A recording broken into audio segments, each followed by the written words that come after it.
Pues vamos a continuar, por tanto, con el programa. A continuación, vamos a dar paso a la intervención del doctor Juan José Pastor. Voy a proceder a su presentación. Es profesor titular del área de música de la Universidad de Castilla-La Mancha y codirector del Centro de Investigación y Documentación Musical del CIDOM, unidad asociada al CSIC. Premio Nacional Extraordinario Fin de Carrera y Premio Extraordinario de Contrapunto y Fuga. Ha sido profesor visitante en la Sorbona, en París, en la Universidad de Texas, en la de Nottingham y también en Heidelberg. Posee 3 tramos de investigación y 1 de transferencia y ha sido investigador principal de 4 proyectos del Plan Nacional y 4 autonómicos. Sus publicaciones han sido reconocidas por su enfoque interdisciplinar sobre las relaciones entre música y literatura, desde el siglo de oro hasta nuestros días, trabajando sobre autores como, por ejemplo, Cervantes, Lope, Góngora, Calderón, Rojas, Zorrilla, Rubén Darío, etc., así como sobre la recepción musical de sus obras. Recientemente ha publicado un libro con la editorial Tirant-Leblanc. En la actualidad coordina 7 grupos de investigación de distintas universidades del CSIC en el proyecto Música, Literatura y Poder en la España Moderna, estudios interdisciplinares, del programa estatal Redes de Investigación, y desarrolla el proyecto PDC de la convocatoria Prueba de Concepto. Le agradecemos la intervención al doctor Juan José Pastor Comín, y la intervención que va a llevar a cabo tiene por nombre, se titula, Música y literatura, modelos de análisis interdisciplinar. Y sin más dilación, le cedo la palabra, profesor. Muchísimas gracias por su intervención. Hola, buenos días a todos. Quería comprobar primero que se escucha correctamente. ¿Se escucha correctamente, Beatriz? Sí, profesor, se escucha perfectamente. Bien. Gracias. Y entonces voy a proceder a compartir la pantalla. Vamos a ver. Se puede ver igualmente el PowerPoint que tengo presentado, ¿verdad? Sí, profesor, se ve correctamente. Gracias. Perfecto. Entonces, vamos a ver que... Bien, se ve cómo se pasa pues las páginas. Bien, pues buenos días a todos, y en primer lugar quisiera agradecer a los organizadores del Congreso, a Beatriz Garrido Ramos y a José Ángel Méndez Martínez, pues la oportunidad de poder participar en esta conferencia. Como bien ha dicho Beatriz en la presentación, pues el campo de análisis en el que yo me muevo desde hace bastante tiempo es en el de las relaciones entre música y literatura. Y cuando surgió la convocatoria de este congreso, que tiene, como bien he visto, un estupendo análisis y planteamiento interdisciplinar, pues pensé que probablemente quizá la experiencia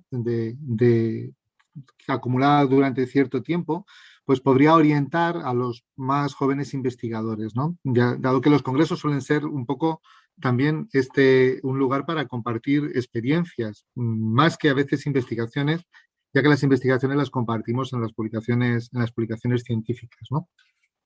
Así pues, bueno, pues agradezco una vez más la invitación, que también me vino dada por mi compañera con la que tenéis una muy buena relación, con Virginia Sánchez, y que en fin, que pueda servir un poco para plantear un sector, un análisis, un sector de los trabajos que hacemos dentro del CIDON. El CIDON es un centro de investigación y documentación musical vinculado al patrimonio que tenemos en la Universidad de Castilla-La Mancha, y que está orientado hacia, como decía, la conservación y el análisis del patrimonio musical histórico y también contemporáneo.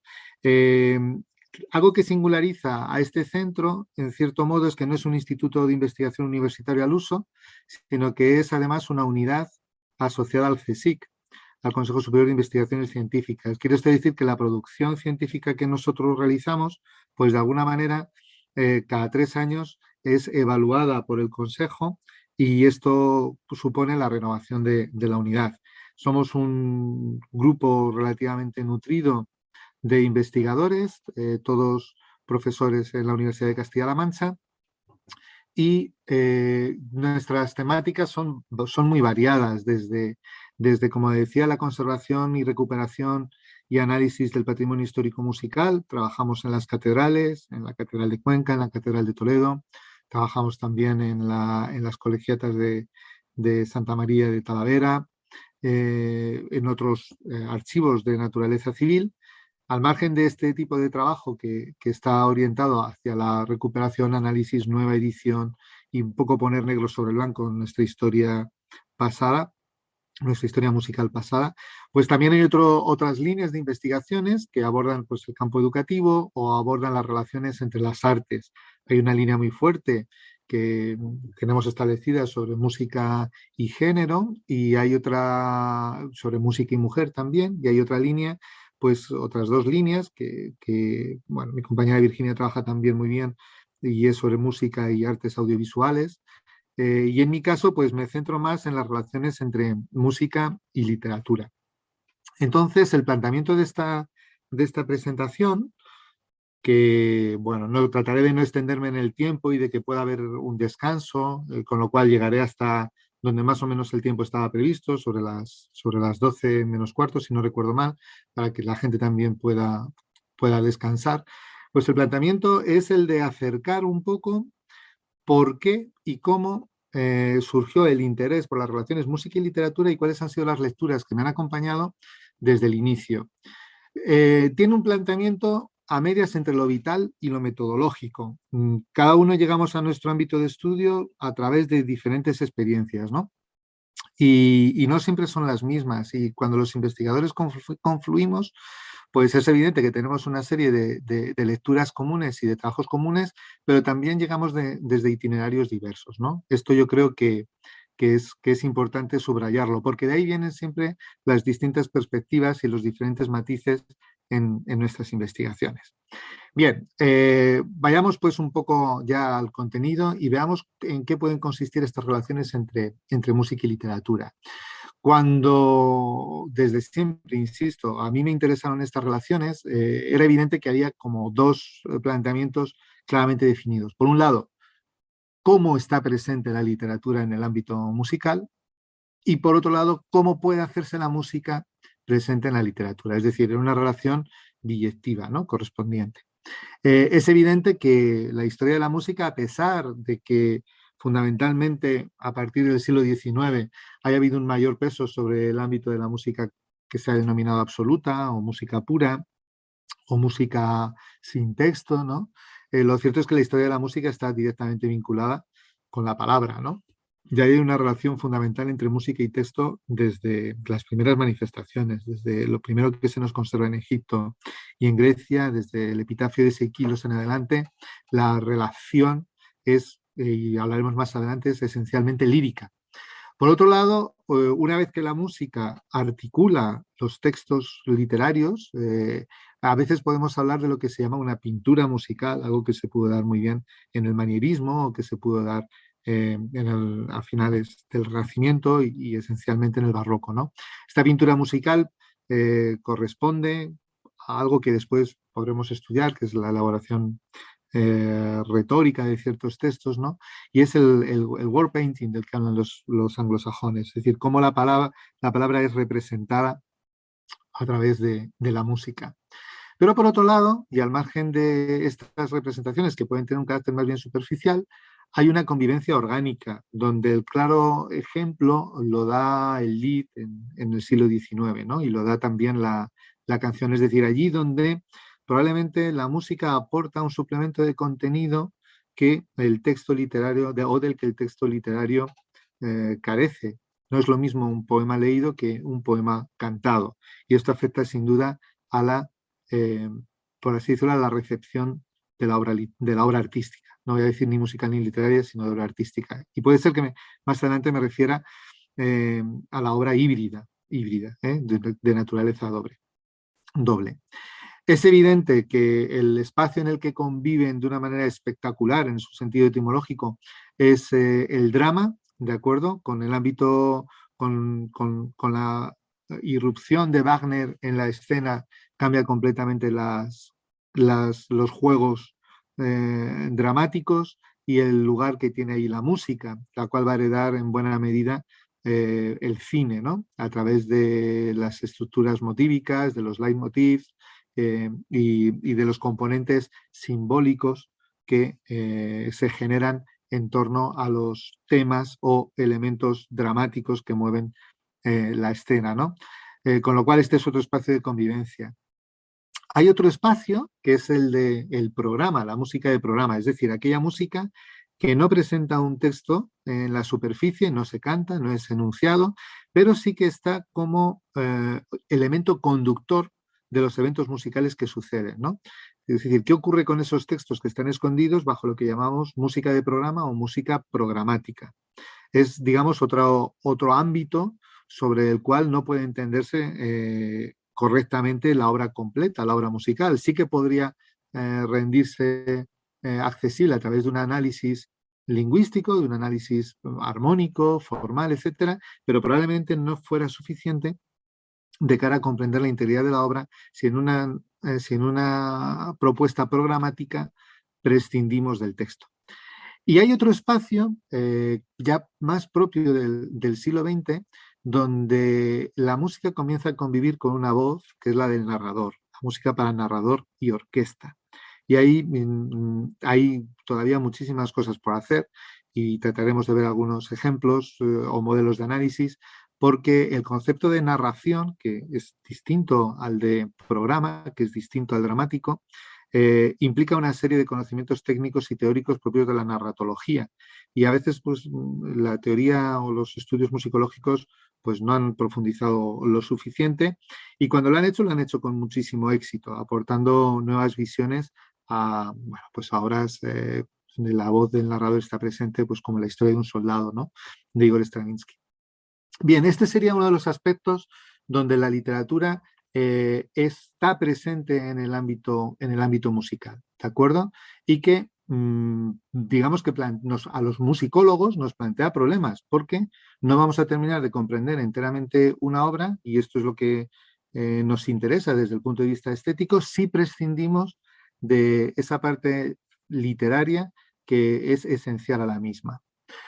La otra cara de la moneda es cómo está presente la música en la literatura. La música en la literatura. Y ha habido siempre una aproximación de los estudios filológicos a la música, a veces con cierta buena intención o con cierta, por así decirlo, ingenuidad, careciendo muchas veces de los conocimientos técnicos musicales necesarios. Esto ha dado lugar pues, a planteamientos vagos, un poco metafóricos, analógicos, quizá poco técnicos, ¿no? Bien, el ámbito más evidente es el que concierne a la musicalidad en el verso, es decir, el componente eufónico de la palabra, ¿no? Lo que nos permite hablar de las aliteraciones, de la sinfonía vocálica, etcétera. Es decir, estudios que muchas veces comprometen y corresponden a lo que ha sido la estilística dentro del análisis literario, donde se ha recurrido al estudio de una cierta musicalidad en el verso. Eso es cierto.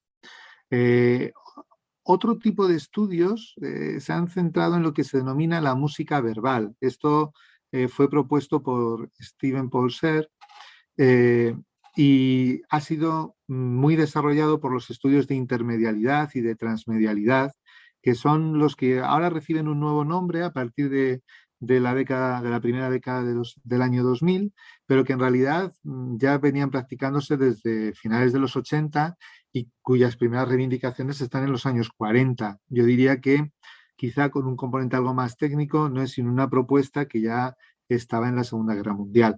¿Qué es esto de la música verbal? Pues se trata de analizar cómo los textos literarios tratan de reproducir aspectos puramente musicales más allá de la eufonía.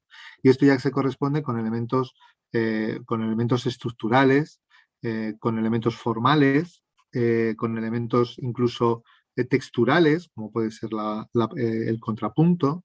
Y esto nos lleva al análisis y al estudio de lo que son estructuras y técnicas musicales dentro de las propias obras literarias.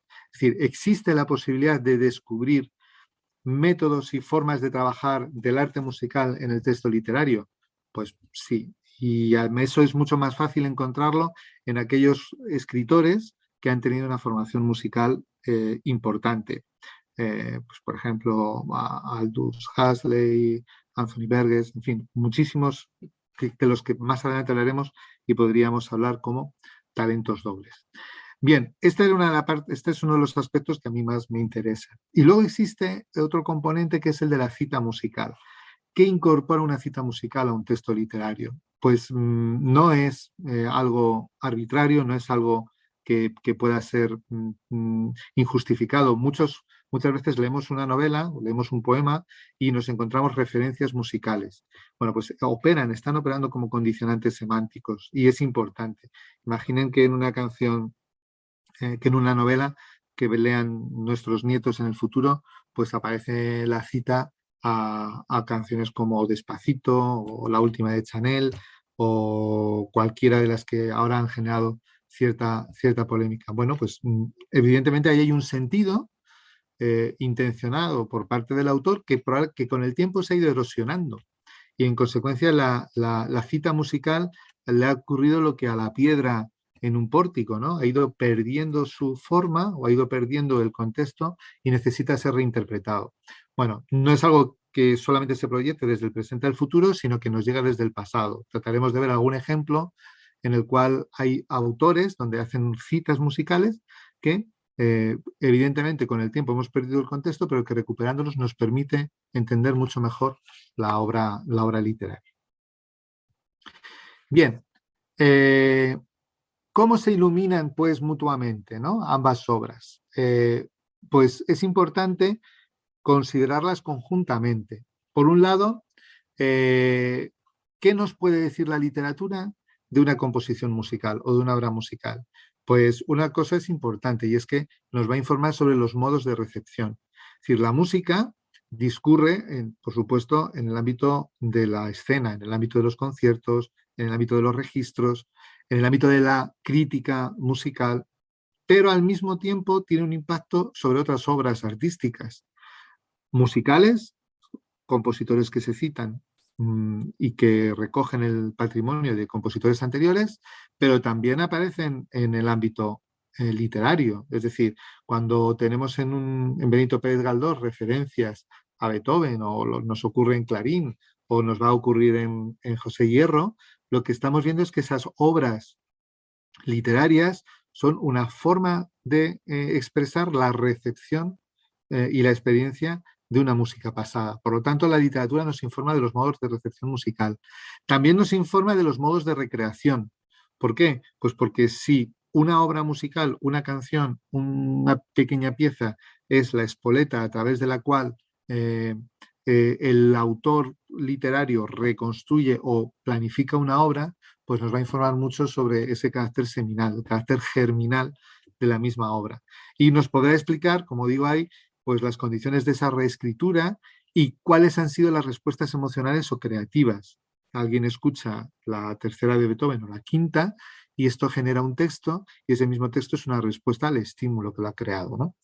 Pues estas son algunas de las cosas que la literatura nos puede informar de la obra musical. Y al revés, es decir, ¿qué ocurre con la música con relación a la obra literaria?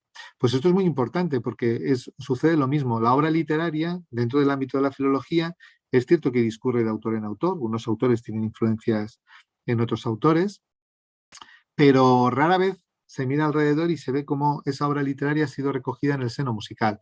Ahí es donde podemos ver cuáles son los elementos que enfatiza, es decir, qué selección, porque muchas veces ahí hay un trabajo de selección, hay una reducción de la obra literaria, hay creación de nuevos elementos, incluso a veces esto es mucho más evidente en el ámbito cinematográfico.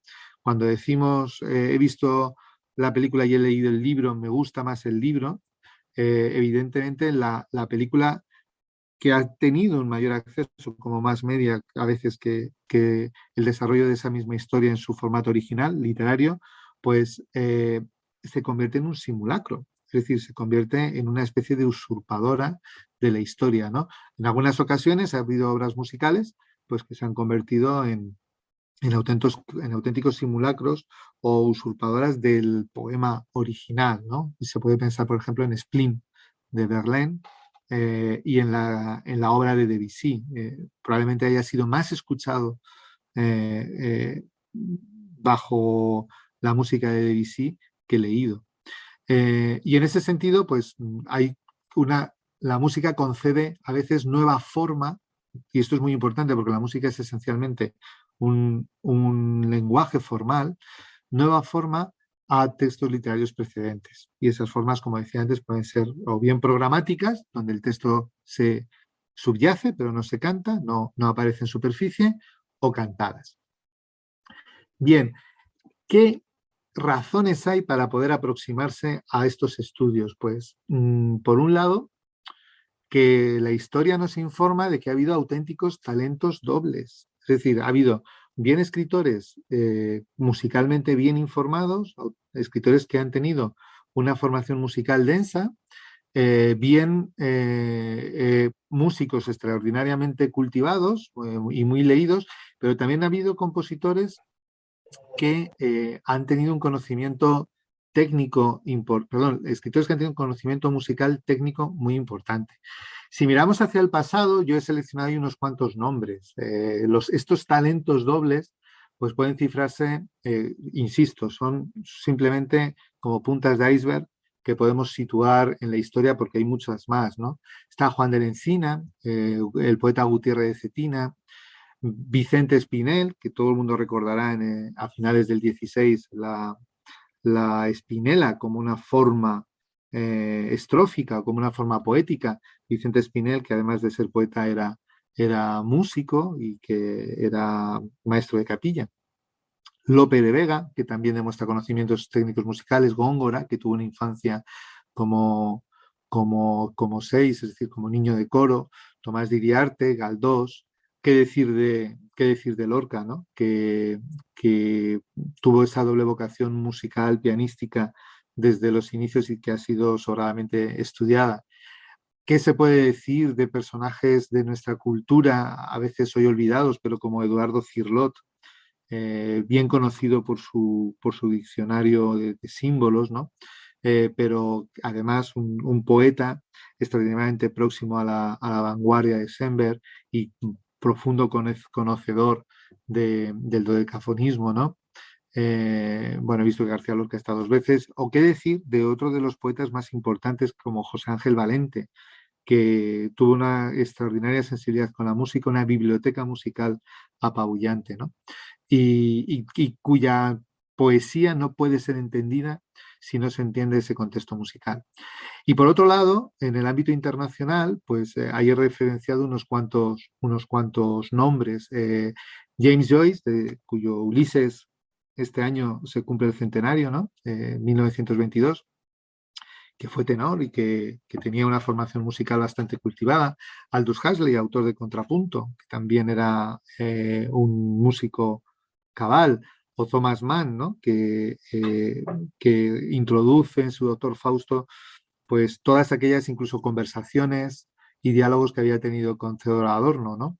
T.S. Eliot en sus 4 cuartetos, o La Tierra Baldía, que están llenas de referencias musicales. James Weldon Johnson, Anthony Burgess, tanto en su obra dedicada a Napoleón como en La Naranja Mecánica, donde Beethoven está omnipresente, ¿no? Y que fue compositor. Y desde luego Alejo Carpentier, ¿no? Desde El acoso al resto de sus novelas, este musicólogo cubano pues nos ofrece una traducción de todo su saber musical al ámbito literario extraordinariamente interesante y bien estudiada por la crítica.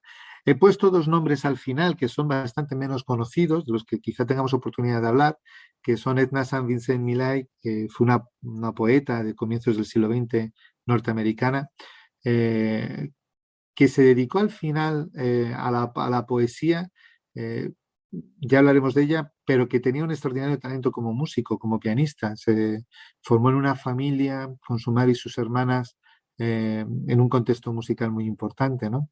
O Ruth Padel, que fue la primera cátedra de poesía en la Universidad de Oxford, aunque luego la tuvo que dejar, y que igualmente es músico y que, como veremos después en su último poemario, pues hará de la música el nudo central de su obra. Bien, yo creo que la relevancia y la importancia de estos nombres en cuanto a talentos dobles, pues justifica estos estudios. Bueno, yo les presento aquí algunas de las últimas publicaciones que yo he escrito sobre las relaciones entre música y literatura. Este es del 2019 y se centra fundamentalmente en los orígenes de la Edad Moderna, con textos sobre Garcilaso, sobre Góngora, sobre Juan de la Encina, sobre Rojas Zorrilla, etcétera. Y una obra un poco más reciente, del año pasado, que escribí en el contexto de la pandemia, encerrados en casa, fue, por así decirlo, en el año 2020, pues me sirvió para reunir muchísimas notas que tenía en el pasado sobre cómo Beethoven había sido puesto en literatura por los poetas, como la música de Beethoven. Entonces es un trabajo que se llama así, La música se hizo verbo, imágenes poéticas de Beethoven, que en su primera parte estudia la biblioteca de Beethoven, estudia a Beethoven como lector, estudia a Beethoven como compositor sensible a la realidad poética de su tiempo, y que inmediatamente va a hacer un recorrido por la recepción en la literatura universal de las obras de Beethoven, es decir, en la literatura francesa, inglesa, norteamericana y alemana esencialmente, y que más de la mitad del libro se dedica exclusivamente a su representación en la literatura hispanoamericana y española. Bueno, pues con poetas y escritores de toda índole. Eh, para mí fue un ejercicio muy satisfactorio porque me permitió conocer muchas sensibilidades en torno a su música y me pareció extraordinariamente enriquecedor el poder escuchar su música a través de la palabra de poetas de todos los tiempos. Bueno, pues es un pequeño, dos últimos trabajos míos que les presento. Bien, como les decía, todos partimos de una historia, ¿no? Entonces, cuando yo era joven, antes incluso de hacer el doctorando, estos fueron quizá los primeros libros que me impactaron. Poetas y novelistas entre la música y música y literatura de Federico Sopeño. Libros que entonces se consultaban en una pequeña ciudad como era la mía, Cuenca, donde yo vivía, pues de la biblioteca pública, y que me iluminaron un poco sobre este inicio, es decir, cómo puede ser que música y poesía convivan, porque eran mis dos grandes pasiones. Yo estaba estudiando entonces en el conservatorio y me gustaba leer. Bueno, pues esto me pareció bastante interesante.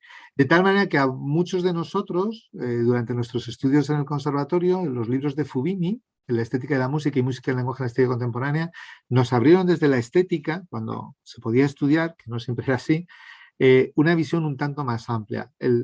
Fundamentalmente la reflexión de la música como objeto artístico y no objeto histórico, analítico, etc.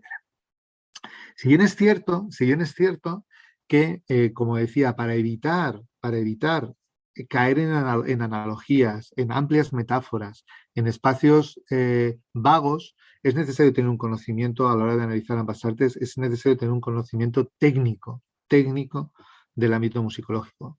Yo en mi caso pues estudié como muchos toda la armonía, todo el contrapunto, composición y evidentemente esto me permitió, o al menos son herramientas imprescindibles para poner a un lado y a otro los textos literarios y los textos musicales, ¿no? Algunos son extraordinariamente útiles, por ejemplo, el contrapunto de Dieter de la Motte es extraordinariamente enriquecedor porque permite entender muchas de las cosas que en los conservatorios se enseñan desde un punto de vista técnico, el contrapunto de especies, ¿no? Que puede parecer como un ejercicio meramente escolar, pero lo permite entender desde la expresión de la palabra. Y este es siempre uno de los libros que más encarecidamente recomiendo, igual que el Tratado de la Forma de Clemens Kuhn. Es decir, son libros que lejos de las fórmulas estereotipadas de esta es una forma sonata, esta es la forma motete, esto es una forma villancico, esto es una forma rondó, etc. Lejos de estos esquemas, lo que nos proponen son lecturas orgánicas de la forma musical, comprometidas con el contexto poético que a veces enuncian, ¿no? Algunos otros libros también leídos muy joven, pues me permitieron ver que no todas las referencias pues podían corresponder con las estructuras armónicas tonales o funcionales que conocemos, sino fundamentalmente con centros de gravedad más amplios y que Rudolf Reti ya trabajaba en tonalidad, atonalidad y pantonalidad. Eh, Igual que otras que trataban pues, sobre el microtonalidad, ¿no? Como es la extensión de los lenguajes en las vanguardias, el texto de Alois Havak, lo ven ahí con un teclado, ese teclado ese órgano que tiene varios, pues es un piano realmente que tiene varios teclados, lo que está es afinado no con el temperamento actual, sino en microtonos, ¿no? Para poder hacer una música más compleja que desde luego la música electrónica ha llevado y ha desarrollado ampliamente. Bien, estos elementos técnicos, que creo que son imprescindibles tenerlos para cualquier persona que se acerque a los análisis de música y literatura, pues tienen que ser un poco complementados con los que proceden de la historia de la historia del arte. Yo que estudié historia, y que estudié al lado de una facultad de Bellas Artes, además una facultad muy contemporánea, la Facultad de Bellas Artes de Cuenca, pues pronto me di cuenta que era necesario conocer algunos aspectos de la historia social del arte, ¿no? ¿Por qué? Pues porque, en cierto modo, tal y como propone Arnold Hauser, las formas del arte no son independientes y están vinculadas a los hechos sociales, ¿no? Hay un plano simbólico, formal y abstracto que se genera en una sociedad y en virtud de las características de estas sociedades, como él proponía, la agraria, la aristocrática o la mercantil o la burguesa, da sus propias formas artísticas. Bueno, digamos que esto me abrió un poco los ojos porque era una especie de matriz histórico-social para entender la emergencia de propuestas musicales y literarias conjuntas. Me ocurrió lo mismo con el estudio de iconografía y iconología de Erwin Panofsky, los cuales ampliaban el valor del símbolo, tanto en el hecho literario como musical, ¿no? Es decir, a través de los estudios de la fenomenología de Edmund Husserl, la iconología se convierte en un elemento esencial que nos permite acceder al sentido de una forma más profunda, por decirlo así. La fantasía supera a lo que había sido siempre el principio que reglaba el origen de las artes, que era la mímesis, ¿no? Y creo que era interesante pues, acercarse a este tipo de estudios, ¿no? Uno de ellos esenciales que transforma la lectura del arte es la misma perspectiva, ¿no? Y en la cual no voy a estudiar, no voy a entrar yo aquí, pero es que esta misma perspectiva es esencial para comprender el análisis de una obra musical, al mismo tiempo que si hablamos de narración y hablamos de novela es esencial para comprender la perspectiva en los puntos de vista que utiliza el narrador. El hecho de que Panofsky pues, estableciera una metodología que se basaba en la descripción preiconográfica, ¿no? Los datos que son fácticos y que vinculan a la obra con la historia. Un análisis iconográfico, es decir, aquel que relaciona, identifica las imágenes con sus historias y alegorías y que son susceptibles de descripción, identificación y clasificación. Y finalmente un análisis iconológico, es decir, aquel que va a la expresión del sentido, pues en cierto modo resultaba iluminador para trabajar en el ámbito musical y literario. ¿Cuáles fueron, por así decirlo, las primeras obras que a mí me llamaron la atención y que concitaban esta doble relación música y literatura? Pues en mi caso fue la literatura inglesa de los años de comienzos de siglo y fundamentalmente una autora como Virginia Woolf que era extraordinariamente sensible a la música, tal y como podemos ver en sus cartas y diarios a sus amigas, a Vanessa Bell y a Vita Sackville West.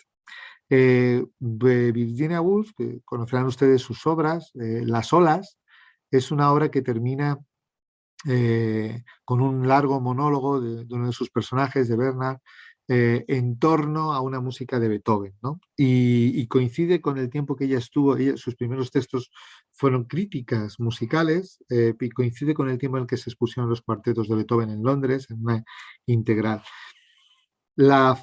Este tipo de novela fue denominado por la crítica literaria como novela lírica, como novela lírica. Y en principio se llamó novela lírica, no tanto por sus vinculaciones con la música, sino como esa expresión poética mucho más subjetiva, ¿no? Bueno, en realidad creo que el nombre le venía a la perfección, porque lo lírico es lo que vincula la palabra a la música, ese es el sentido. Y bueno, a través de Andrés Amorós en España, que fue el primero que tradujo la novela, el texto de Ralph Friedman, pues hemos podido conocer qué particularidades tenía Gide, que si recuerdan tiene una obra que se llama La Pastoral, Hermann Hesse con su Lobo Estepario, que también tiene una naturaleza profundamente musical, y Virginia Woolf con la señora Mrs. Dalloway, Orlando, Alfaro o Las Olas, que están comprometidas por una estructura musical, hasta el punto de que, bueno, hasta hace bien poco, pues Adriana Varga ha editado una serie de estudios como son Virginia Woolf y la música.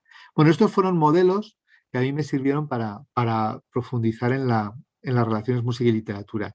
Como estudié filología hispánica en la UNED, me fue extraordinariamente útil una de las asignaturas pues, por la que después yo dediqué mi tesis doctoral, que fue la teoría de la literatura y la crítica literaria. Con la teoría de la literatura uno conoce exactamente por qué los textos literarios son literarios y no son otra cosa, ¿no? Y el manual básico, con las infinitas lecturas que propiciaba Domínguez Caparrós, pues fue una auténtica revelación para ver cómo se podrían abordar las relaciones entre ambas artes. Y hubo un momento en mi vida, y esto se lo digo a los jóvenes investigadores, hubo un momento en mi vida en el que a tenor de una beca que recibí en el CSIC, justamente al acabar la carrera, pues tuve que elegir entre estos dos edificios. El primero de ellos es el antiguo edificio de la calle Medina Celi del CSIC, donde estaba el Instituto de Filología, y el segundo es el Instituto de Musicología en Barcelona, también del CSIC. Bien, recibí aquella beca y tuve la oportunidad, me dieron a elegir para estudiar las relaciones música y literatura que me preocupaban en cualquiera de los dos centros. Y en ese momento elegí el Instituto de Filología, ¿de acuerdo? ¿Por qué? Bueno, estaba más cerca de lo que era mi hogar y tenía un fuerte vínculo con el mundo de la teoría de la literatura. Después la vida me llevó por otros derroteros. Hice mi tesis en teoría de la literatura, entré como profesor de música, me acredité como titular de música, musicología, que es lo que soy, profesor titular de musicología, y que precisamente mantengo una extraordinaria relación próxima y cercana con los investigadores del Consejo en Barcelona, que han terminado siendo amigos nuestros y estrechos colegas en la petición de proyectos nacionales conjuntos. Con lo cual, esta encrucijada que se me presentó a los 20 y pocos años, pues casi 20 años después vino a resolverse, ¿no? Vino a reunirse. Y son como, bueno, caprichos que tiene la vida y que esto no es muy científico, pero sí que aprovecho para contárselo a los más jóvenes investigadores, porque a veces hay que decidir y lo que parece que en un momento se descompone, la vida después compone. Allí, evidentemente, fue como empecé a ver el fenómeno musical dentro de la teoría de la literatura, dentro de la teoría de la literatura. Y el manual que era básico, la teoría literaria de René Belek y Austin Warren, pues dedicaba una pequeña parte al estudio de música y literatura. Me fue tremendamente útil uno de los estudios más importantes de Antonio García Berrio, que fue catedrático de Teoría de la Literatura en la Universidad Complutense de Madrid. Él se había dedicado a la retórica y lo podemos ver más adelante, al estudio de la tópica horaciana, pero siempre con una sensibilidad muy abierta al resto de las artes. No exactamente hacia el ámbito de la música, pero sí hacia el ámbito de la pintura, con su mujer Teresa Hernández. Su libro Ut Poesis Pictura es un trabajo extraordinariamente sugerente sobre cómo desde los principios retóricos clásicos puede estudiarse una pintura. Y a mí eso me iluminó sobre cómo esos mismos principios retóricos clásicos podrían ser proyectados sobre el ámbito musical. Evidentemente, había que acercarse a las lecturas más clásicas de la estética, por supuesto a Hegel, que fue quien plantea esa división entre las artes espaciales y temporales, ¿no? Si la diferencia que hay entre la pintura, la escultura y la arquitectura, como artes puramente espaciales, y la que hay frente al teatro, la música, la literatura y la poesía, como artes que discurren en el tiempo. Este aspecto dinámico y evolutivo plantean no pocos problemas, no pocos problemas en las relaciones. Y a pesar de que una importante perspectiva académica ha trabajado las relaciones entre literatura y pintura, la naturaleza dinámica de la literatura la acerca más a la música que a la pintura. La pintura termina siendo un espacio estático donde es difícil comprometer eventos que sucedan temporalmente más allá de una historia hacia atrás, ¿no? Y sin embargo, música y literatura comparten juntas ese movimiento hacia atrás y hacia adelante. También hay que pensar, para todos aquellos que se quieran centrar y quieran estudiar estas relaciones, que esto no fue un fenómeno que empezó a estudiarse desde el siglo XVIII. Desde el siglo XVIII. Uno de los más importantes fue el abate Watteau, perdón, el abate Dumas es otro de los autores, Watteau, que es de un autor del siglo XVIII, publica Las Bellas Artes reducidas a un mismo principio y lo publica en 1756. Es una de las obras que se preocupa ya desde muy temprano, la había hecho ya también en unos cursos suyos de literatura, en unificar música y literatura, y también pintura, pero esencialmente música y literatura. Junto a Watteau tenemos el trabajo de Daniel Webb, que se tituló Observaciones sobre las correspondencias entre música y pintura. Perdón, entre música y poesía. Este trabajo es muy interesante porque después lo va a enriquecer con otras reflexiones sobre la pintura, pero vuelve a ser otro de los trabajos que a mitad del siglo XVIII se va a centrar en este asunto. Y junto a... Ay, perdón, creo que me fui demasiado atrás. Como ven, tengo demasiadas diapositivas presentadas y le di mal a la tecla.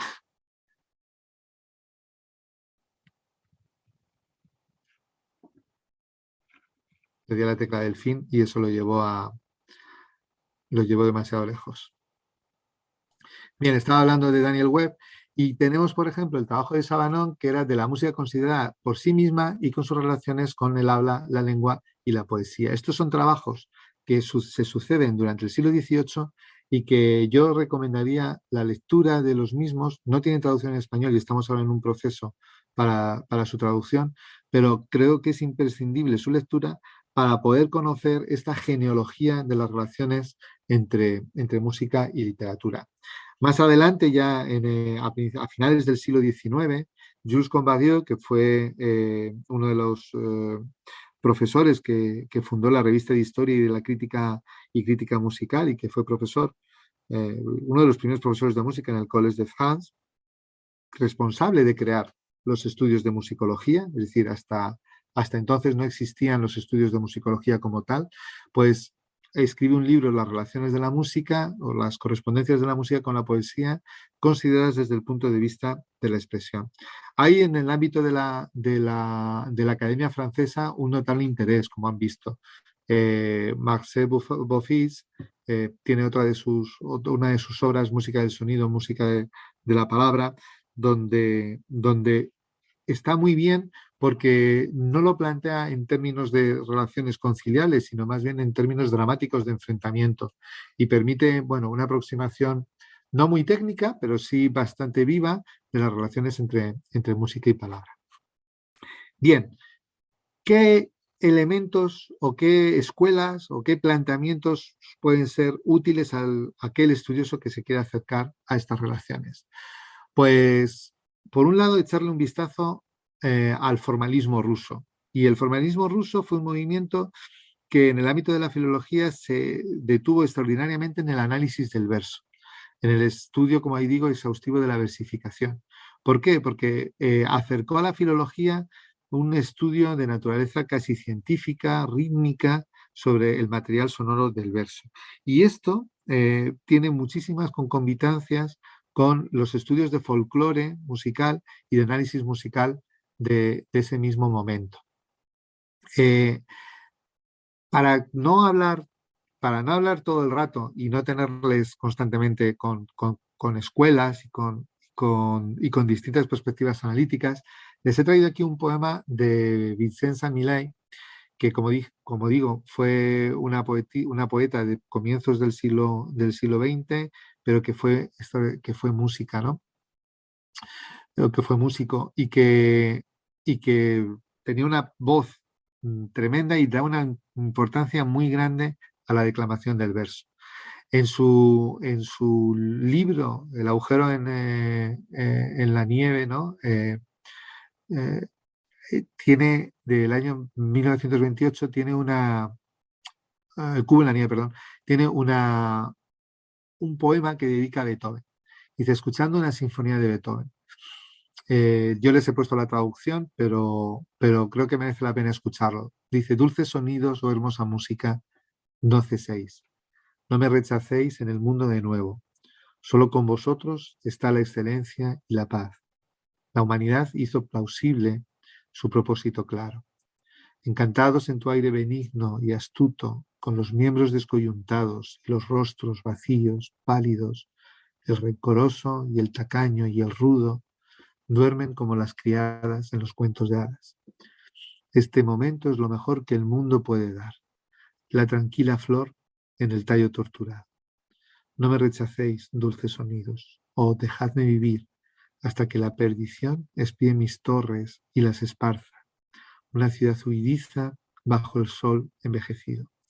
La música es mi baluarte, mi única muralla.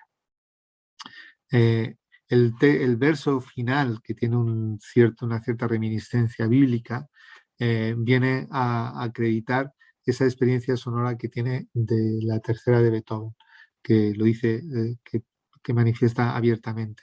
Y es muy interesante en leer no solo este poema, sino otros textos para conocer de qué modo ella experimenta una música que conoce muy cerca y la traduce al ritmo de una poesía, pues de la cual después beberán poetas como T.S. Eliot. A veces en la poesía lanza una mirada tremendamente fría, ¿no? Esto ocurre con Julia Harvey, que fue una estupenda poeta que murió hace bien poquito y que se centra en un manuscrito, en un aparente manuscrito expuesto en la casa natal de Beethoven, en Bonn. Y además lo proyecta sobre el futuro. Dice, en la casa natal de Beethoven puede verse expuesto en una vitrina un autógrafo del compositor, repleto de tachaduras y correcciones. Es la carta en la que pide a un poderoso príncipe que acepte la sinfonía que acaba de concluir. Ninguna composición de este genio muestra sobre el papel huellas de un esfuerzo como el que trasluce esta carta, dirigida al soberano de un pequeño estado a quien hoy ya nadie recuerda. En realidad, el texto está muy bien, por varias razones. Una, porque no existe tal carta. No existe tal carta expuesta. Es una recreación que en términos poéticos tiene el aspecto de ser verosímil, pero no existe ninguna carta en la que Beethoven le pida a un mecenas los recursos necesarios para concluir una sinfonía. Sin embargo, el poema, a pesar de no ser fiel a una realidad, tiene una naturaleza objetual que suplanta la realidad y que hace de la temática musical un elemento esencial, sin la cual no carecería de esa fuerza. Si bien el planteamiento es el de el genio o la dimensión del genio frente a muchas veces la mediocridad y mezquindad del poder, pues este argumento está amplificado notablemente por el personaje al que recurre y por esa parte que es central, ¿no? Que es ninguno de sus escritos musicales presenta tanta incertidumbre y tanta duda como esa súplica de atención, por así decirlo, algo que todavía ocurre en el mundo del arte. ¿Cuántas veces no hemos intentado sacar proyectos artísticos adelante que las propias instituciones políticas pues, han despreciado? Y quizá como un planteamiento tremendamente sugerente está el libro de Ruth Paddell, del que antes les hablaba y que, como decía, ella ha sido catedrática de poesía, la primera mujer catedrática de poesía en Oxford, aunque después tuvo que abandonarlo, tuvo que dimitir por una serie de conflictos dentro de la universidad, eh, donde hace un poemario, Beethoven, variaciones de Beethoven, ¿no? En el año 2020, el año del centenario de nacimiento de los 250 años, ¿no? En 1770, donde va a hacernos una biografía poetizada del compositor. Y esa biografía poetizada va a recorrer distintos aspectos. Aquí les traigo uno de ellos en los cuales se va a centrar en la sordera, ¿no?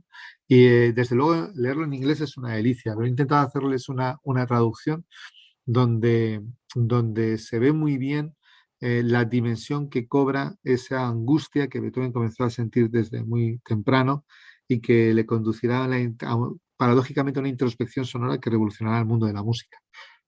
Dice, este chico no tiene ni idea de que antes de cumplir los 30 años, un inflamado y húmedo lío de laberinto y cóclea, delgada como el ala de una cigarra, le tapará los oídos con un zumbido y luego los pegará al silencio. Que no oirá música, excepto en el santuario interno que las vías neurales están preparando en su cerebro. Sabe que es diferente, no puede hacer nada al respecto. Hay algo en su interior más allá de los cambios esenciales del mundo. Bueno, este es un pequeño fragmento. Pero evidentemente esta poesía no puede entenderse si no hay un referente musical claro. Y yo creo que para terminar, porque esto es una de las bases y por lo que he visto son ya las 11, las 12 menos 10 y no quiero quitarle tiempo al ponente que venga detrás, hablaré, me ha dejado muchísimas cosas por supuesto de las que hablar, pero hablaré de un concepto tremendamente técnico y muy útil en las relaciones música y literatura, que es el concepto de polifonía textual. La polifonía textual es planteada por Mikhail Bakhtin, un teórico de la literatura muy importante en los estudios de narratología, para explicar textos de la cultura popular de la Edad Media y del Renacimiento. Bakhtin se va a dedicar fundamentalmente a Dostoyevsky, el cual, por supuesto, incluye muchísimos elementos musicales y merece la pena releerlo. El año pasado se leyó mucho como consecuencia también de la efeméride, y a Rabelais, con el carnaval, el concepto de carnaval, que es también tremendamente interesante. ¿Qué es la polifonía textual? La convivencia de distintos registros en el texto, en un texto literario. Pero el concepto es esencialmente musical. ¿Qué ocurre? Que con el concepto de polifonía, Bakhtin superaba la forma lingüística o la forma literaria que hasta entonces se presentaba. Es decir, se va mucho más allá del material organizado. Y entonces que se comienza a hablar de un dialogismo textual, de un plurilingüismo, de una polifonía de voces que no siempre es síncrona, sino que también es diacrónica. Y es donde tiene lugar el nacimiento en diferentes planos de lo que se llama la intertextualidad. Para poner un ejemplo, y con esto ya termino, en el Quijote aparece muy claro, ¿no? Qué es lo que se entiende por este tipo de polifonía textual. Cuando a Don Quijote decide que va a ser pastor, y se lo dice a Sancho, entonces le dice a Sancho, ¿qué vida nos vamos a dar, Sancho amigo? ¿Qué de churumbelas han de llegar a nuestros oídos? ¿Qué de gaitas zamoranas? ¿Qué de tamborines y qué de sonajas? ¿Y qué de rabeles? Pues que si de estas diferencias de música resuena la de los albogues, y así se verán todos los instrumentos pastorales. Claro, Sancho pregunta, ¿y qué son albogues? Preguntó Sancho, que ni los he oído nombrar ni los he visto en toda mi vida. Y entonces Don Quijote da una lección, dice, los albogues son, respondió Don Quijote, unas chapas a modo de candeleros de azófar, que dando una con otra por lo vacío y lo hueco, hacen un son, si no muy agradable ni armónico, no descontenta. Y viene bien con la rusticidad de la gaita y del tamborín. Y este nombre albogues es morisco, como lo son todos aquellos que en nuestra lengua castellana comienzan en al. Y conviene saber, almohaza, almorzar, alhombra, alguacil, alucema, almacén, alcancía y otros semejantes que deben ser pocos más. Y solo tienes tres. Entonces comienza ya Don Quijote a dar, como ven, una lengua una clase de historia de la lengua, y que acaban en i, borceguí, zaquizamí, maravedí. Alelí y alfaquí, tanto por el al primero como por el i en que acaban, son conocidos por arábigos. Por eso te he dicho de paso, por haberme reducido a la memoria, la ocasión de haber nombrado albogues. Ya nos de ayudar mucho, al parecer, en perfección este ejercicio, al ser yo algún tanto poeta, como tú sabes, y al serlo también en extremo el bachiller Sansón Carrasco. Bueno, el caso es que uno lo lee y, como ha pasado, la crítica filológica, pues ha definido qué son albogues y lo ha definido como una especie de crótalos, una especie de chapas. Pero para entender lo que es este dialogismo y esta polifonía textual, lo que está haciendo Cervantes es reírse completamente de Don Quijote. ¿Por qué? Porque los albogues no son, primero, no es una palabra morisca, no es una palabra árabe. Albogue es una palabra vasca que viene de albuca y que ya Covarrubias, en el momento en el que registra su tesoro de la lengua, estrictamente coetáneo al siglo XVII, a la creación del Quijote, dice que el albogue es una especie de flauta o dulzaina, ¿de acuerdo? Y que el alboguero es quien toca el albogue, es decir, no es un instrumento de percusión, sino que es un instrumento de viento, muy conocido porque se hacía con una especie de cuerno. Bueno, esta es la definición que da el Diccionario de Autoridades en 1726, un poco más adelante. Pero el albogue, en realidad, es este tipo de instrumento hecho de cuerno, con apenas 2-3 agujeros, pastoril, ciertamente pastoril, pero lo que hace Cervantes es ridiculizar ese saber que Don Quijote expone de una manera con otros discursos que están silenciados, pero que los hace de esta manera presentes. Era tan conocido que en las cantigas de Santa María el albogue aparece como el albogón y como albogues. Bien, bueno, con esto yo creo que para no comer más tiempo puedo terminar. Habría muchísimos más aspectos de los que hablar, pero sí que quiero invitar a aquellos que estéis interesados en las relaciones sobre música, entre música y literatura, a que os lancéis primero a través de las lecturas más clásicas, y después pues pidáis ayuda y podáis orientarlas pues con los últimos estudios de intermedialidad de Werner y Wolf, con lo que se está haciendo aquí en España en algunos grupos interdisciplinares, y que desde luego nos permiten tener una visión mucho más amplia del hecho literario o del hecho musical que habitualmente reducimos a las casillas y parcelas o de la filología o de la música. Bien, no me entretengo más y os agradezco y les agradezco a todos su atención. Muchas gracias.